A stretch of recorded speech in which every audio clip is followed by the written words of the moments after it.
Welcome to Vision in Action Live. Thanks for joining us. We have a presentation today on continuing education for 2024 and a discussion today with Ms. Mimi Cirbusova, a certified financial education instructor. Welcome, Ms. Cirbusova. I'm Jim Boswell. I'm your host and the author of Lifelong Fulfillment, Take Charge of Your Life. Today's presentation is on continuing education. Why? Because continuing education helps to fill in gaps in your knowledge and experience, improving your prospects and skills for personal development and fulfillment. So let's take a look at the 2024 reading list. Here we have about 14 items, books, and we've broken them up into disciplines. First is economics, and these are among other books, another 165 or so that are on the website, and most of those references also have podcasts integrated into them. So you can either watch it on video or you can read the book. The same is being presented here. So everything you see in parentheses is the podcast version. So one is Aftershock, talking about yourself and how to protect yourself in the next global financial meltdown, assuming that were to happen. These particular PhDs seem to think that is a possibility. Then another has to do with money well spent.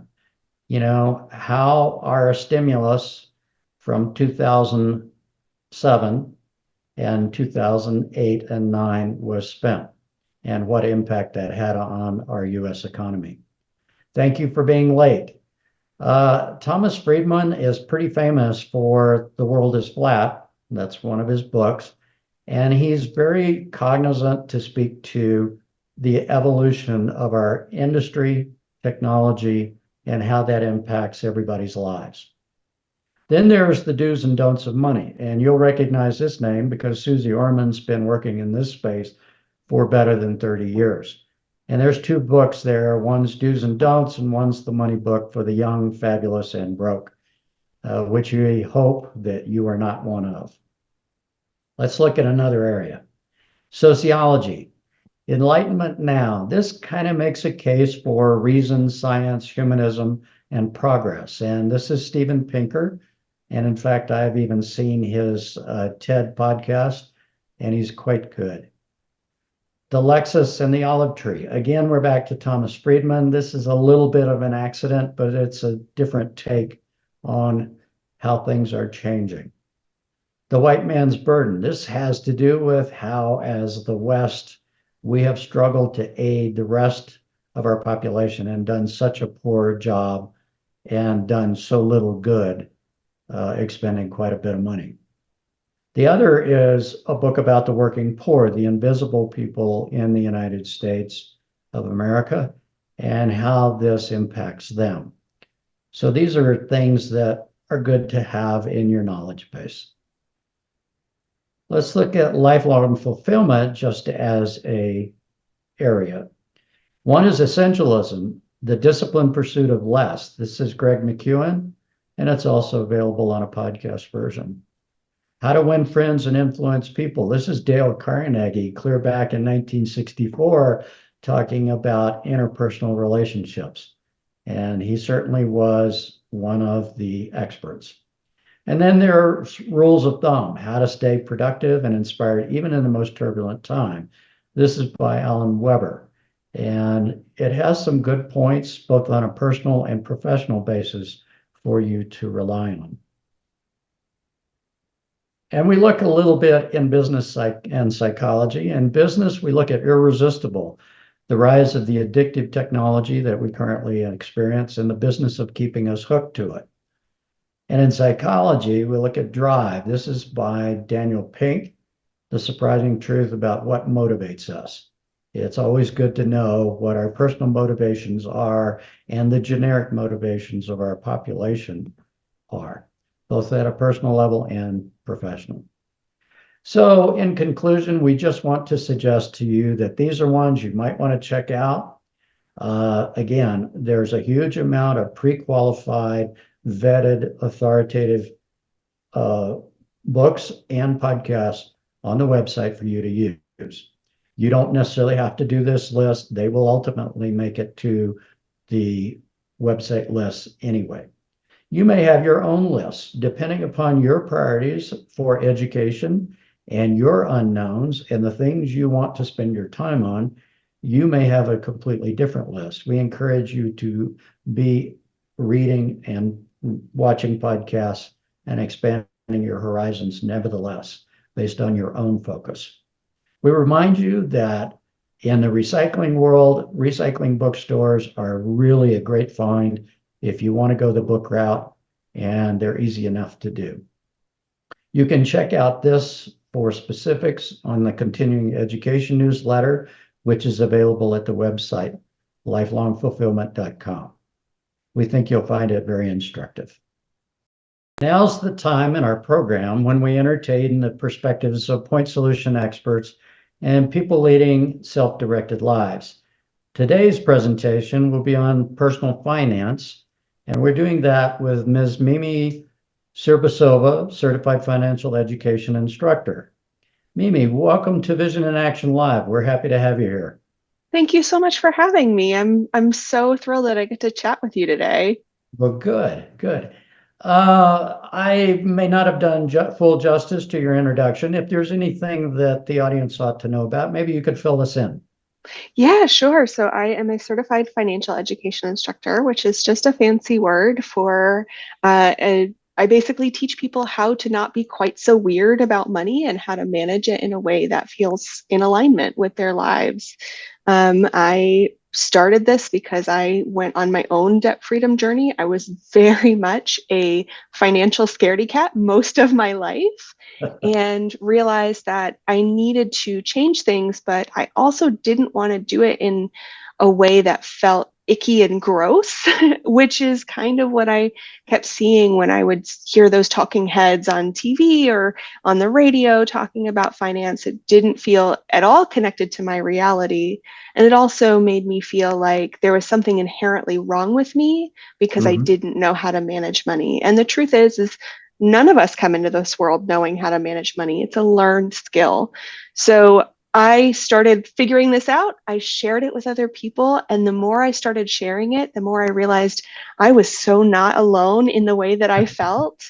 And Yeah. it really pushed me to pursue, like I said, becoming a certified financial education instructor so that I could build a community that was hopeful and shame-free and compassionate. So that's Mhm. why I'm here. Okay. Well, in the lifelong fulfillment world, we spend a fair amount of the book and newsletters discussing things like personal income statements, looking at, your expenses, at your income, what national averages are here in the US and that sort of thing. So why don't we start with just a real question at the crux is, what about budgets? Do we need to have budgets?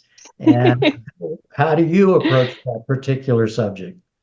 I have so many people that come to me and they go, oh, I tried to have a budget and budgeting doesn't work for me. And, do I really have to budget? And this always kind of piques my curiosity a little bit. I always ask a lot of questions around Mhm. this. And usually one of the questions that I start with is, well, how many budgeting methods have you tried?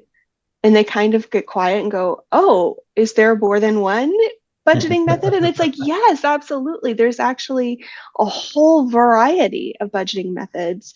And I'm not going to get into all of those, but most often folks start with a budgeting method that doesn't fit their brain, their personality, their lifestyle, the types of spending that they want to do. And so they get frustrated and they give up, right? And, I think often another question that kind of comes up is, well, what did that budget look like? And more often than not, folks are just making a list of all of their expenses and calling it a budget. And that's just not what a budget is. Budget is meant to be this map that says, I want to, instead of trying to figure out where my money has gone, I want to direct it and make sure I know it's flowing and going in the directions that I that I choose it to go into, right? And I think the reason so many folks are turned off by that word of budgeting is because it's always portrayed as being this really restrictive, deprivation kind of thing, right? And so they just feel like a budget is so limiting. And really, in actuality, if you're doing a budget the right way, it's a permission slip. A budget is a way to say, hey, this is what's important to me, and this is what I want my money to be doing. And it gives you permission to spend on things that are truly meaningful and joyful beyond just the necessities, right?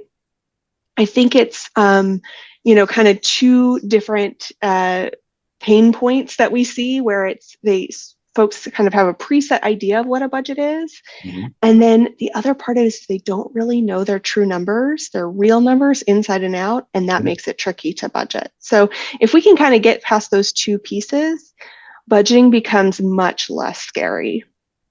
Okay. All right. So, there's I guess budgeting in my mind, I separate the two a little bit in that, there's the written down budget, which, like you say, can be relatively flexible and pretty focused on what you want to be doing. But then there is the issue of living to the budget and my mentality and, when I'm going to pull out my credit card and when I'm going to pay cash and things like that. So maybe you can talk about that transition and that kind of state of mind for us. Yeah. A lot of folks who struggle to stick with their budget are struggling with not really understanding the connection between their mindsets and values to their behaviors. Mm-hmm. And we can really work on developing that understanding and building that connection a little bit more strongly. But something I talk about quite frequently is the spending triggers. So when we're looking beyond just like those standard bills that you got to pay, and we're looking at day-to-day spending decisions, many times we feel these urges to spend in ways that are unplanned, right, and unnecessary. And when that comes up, usually there's some kind of spending trigger behind it, and it's this urge to spend. And spending triggers are so often, and it really gets under my skin, but they're often portrayed as these evil, sinister impulses that are just trying to get you, trying to make you, lose your balance, trying to make you go off course. And that's not the fact at all. The truth is, your spending triggers, much like your emotions, are there to be informants. They're there to tell you something. But we're attuned based on social cultural conditioning, based on a lot of different things. We're raised in a culture that says the way you meet your needs is through consuming. The way that you get what you need is through buying and purchasing. Right. So when we're trained in that way, we cannot hear what our spending triggers are actually trying to tell us. So we have to work to understand them a little bit better. And when we can understand their messages, it's a lot easier to say, wait a minute, okay, I'm feeling the urge to buy this. What's really going on? Oh, you know what? I haven't eaten since 9 a.m. and it's now 3 p.m., right? I am feeling hunger and I am making poor spending. And I say this as somebody who has a hunger spending trigger. So, it's really important that once we kind of learn how to listen to those spending triggers, and there's a lot of different ones out there, then we can start to develop some better systems to manage them. We can start to go, wait a minute, instead of making this purchase, I'm going to go call my mom because I'm feeling kind of lonely, or I'm going to go and, take a breath. And instead of driving to Kohl's, I'm going to go drive myself to the library and just go browse books for a little bit, right? There's ways that we can achieve more of our goals once we understand what our spending triggers are trying to make us notice. And a lot of times it is needs and desires that we've been told our whole lives we have to solve through spending, and that's just not the truth. Right, right. Sounds like retail therapy. It can be, but it can also be trying to keep up with the Joneses kind of idea. Oh, wow. Yeah. It can also just be, we may not be able to tune in to our body's cues. Like I said, hunger, being overtired, being overstressed, and learning new ways to deal with those things. Right, right.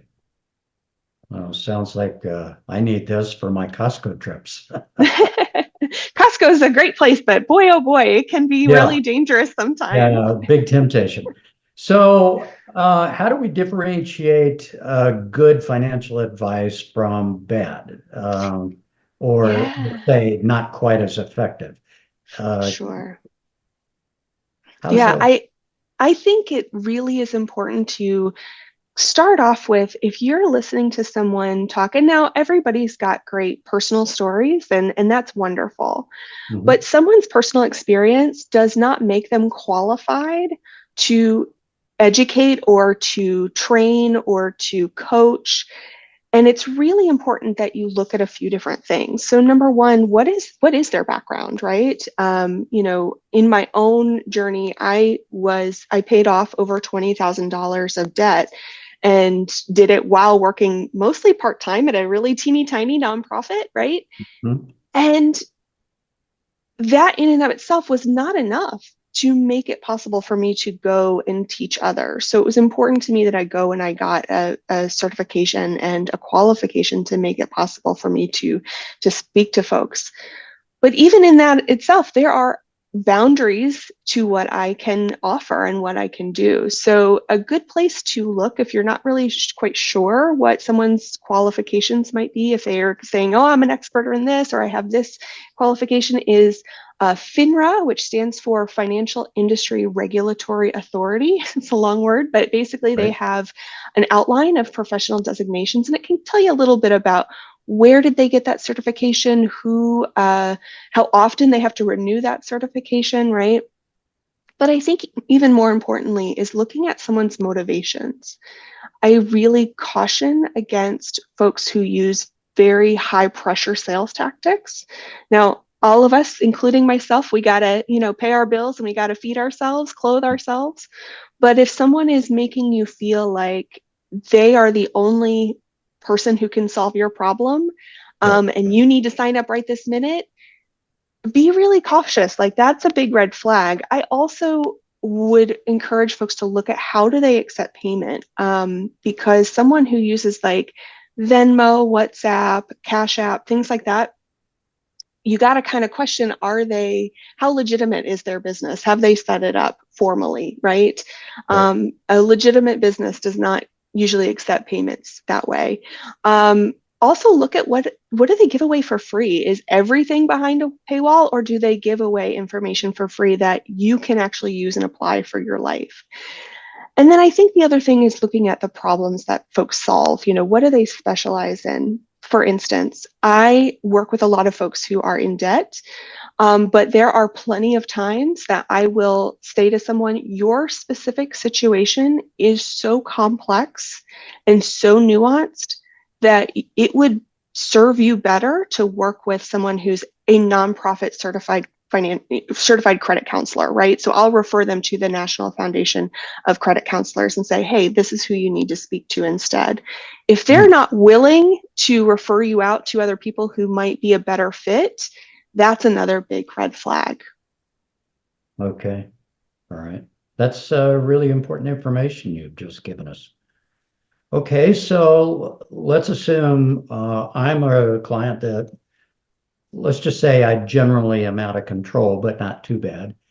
How would your program work for me? What would you suggest? Where do we start? What is the process Yeah. like? Maybe you can help us understand, what a financial instructor is really going to do for my particular financial situation. Yeah. So a lot of it is based on what is it that you want to achieve and what outcome are you desiring. And I had a moment a while back where I was talking with a lot of clients and I was realizing that many times they would come to me and they would say, I can't believe it's taken me this long to finally figure out my finances. And why did I wait till now? And I would always say, well, you've been climbing all these other mountains. You had the mountain of, becoming a parent, you had the mountain of career, you had the mountain of school, right? All these different mountains. And you're finally here at the money mountain. And I'm just so happy that you're here.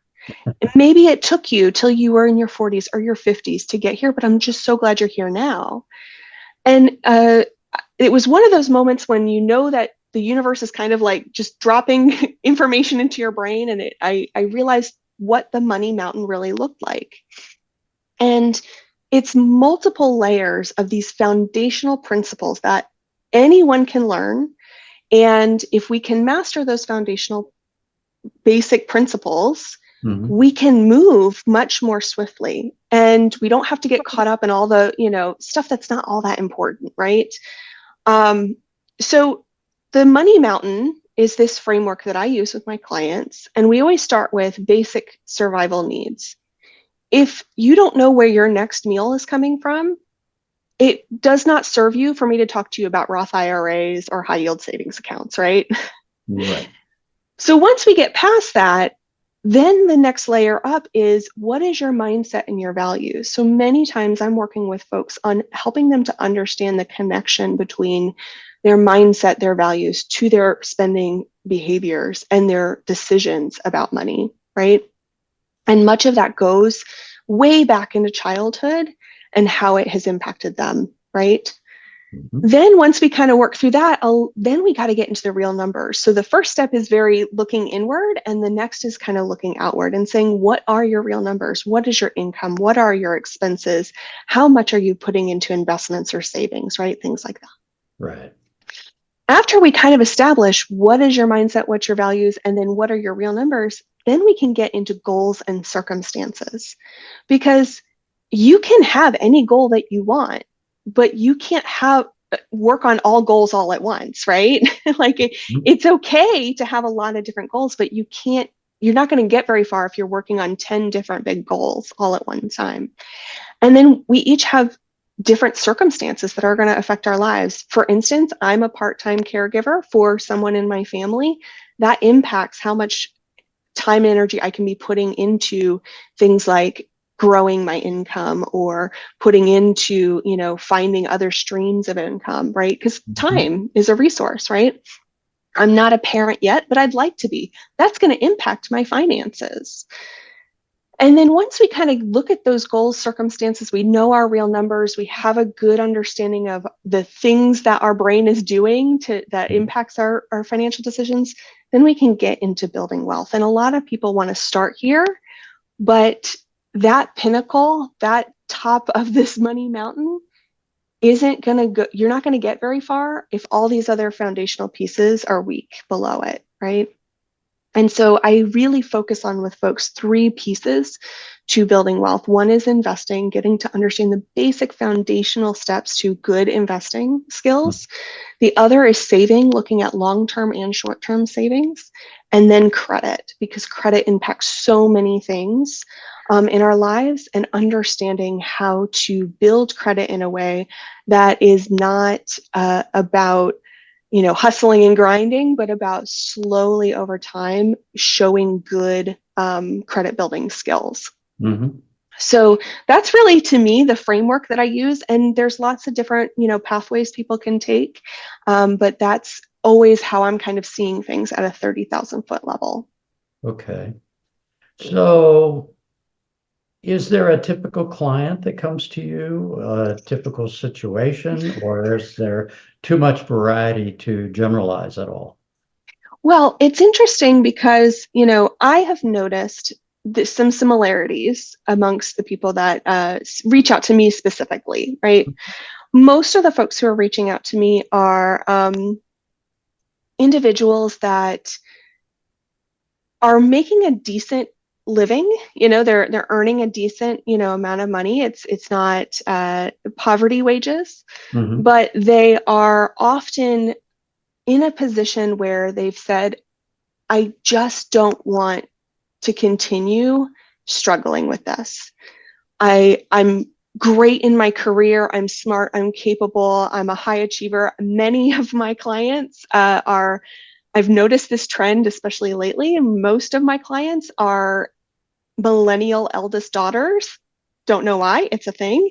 But they're very high achievers. They're very capable, very well educated, and they feel like everybody sees this external thing of being such, A+ student, right? All the time, kind of Sure. in life and in career. But secretly deep down, they're like, my finances are a mess and I just don't know what to do about it. Right. So that's often when I get folks coming to me. But yeah, usually it's dealing with some debt, dealing with not really sure what steps to take to move forward, and just not wanting to be in survival mode anymore. I see. Okay. Well, that's good. Um, this is an important thing, I think, for those that are pursuing personal development, because at some point finances have to come into play.